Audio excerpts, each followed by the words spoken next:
What does it mean to be a heroine in literature, and how has that meaning changed over centuries?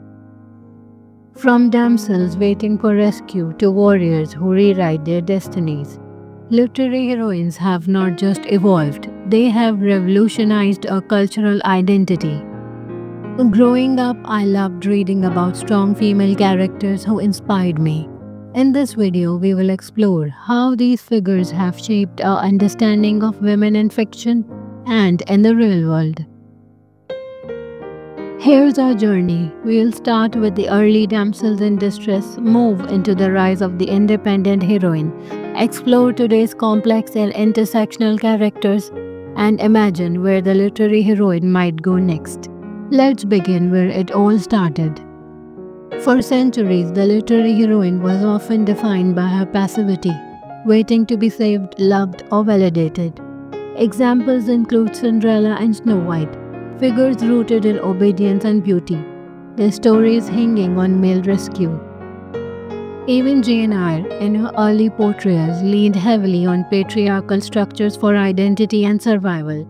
Though she resisted, her growth was often framed by her relationships with men.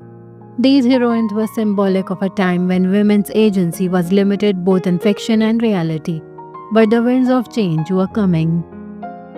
As the 19th and 20th centuries witnessed a growing feminist movement, literary heroines began to break free from traditional constraints. Jane Austen's Elizabeth Bennet dazzled readers with wit and intellect. Charlotte Bronte's Jane Eyre demanded to be seen as equal on her own moral terms. George Eliot, writing under a male pseudonym, created heroines who questioned marriage, duty, and religion. These women weren't waiting to be rescued. They wanted self-reliance, agency, and purpose. They reflected a broader cultural yearning for gender equality. Today's literary heroines are not just strong, they are complex, they are real. Authors like Chimamanda Ngozi Adichie, Margaret Atwood, and Celeste Ng have crafted multifaceted characters who deal with intersectional realities, race, class, gender, motherhood, sexuality. These characters reflect the nuanced life of modern women. They are flawed, introspective, and sometimes contradictory. But that's what makes them human. Instead of being paragons of virtue or rebellion, they embody struggle, growth, and resilience in the face of layered oppression. So where do we go from here? The future of the literary heroine lies in inclusivity, innovation, and imagination. We are seeing genre-blending heroines, women of color leading dystopias, trans heroines navigating myth, indigenous protagonists reclaiming ancestral stories. These characters challenge everything from what it means to be strong to what it means to be human. Literary heroines shape the way we think, not just about women, but about power, identity, and justice.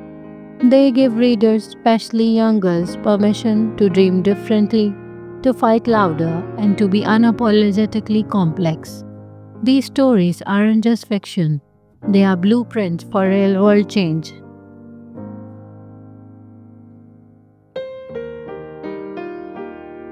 So who is your favorite literary heroine? Tell us in the comments.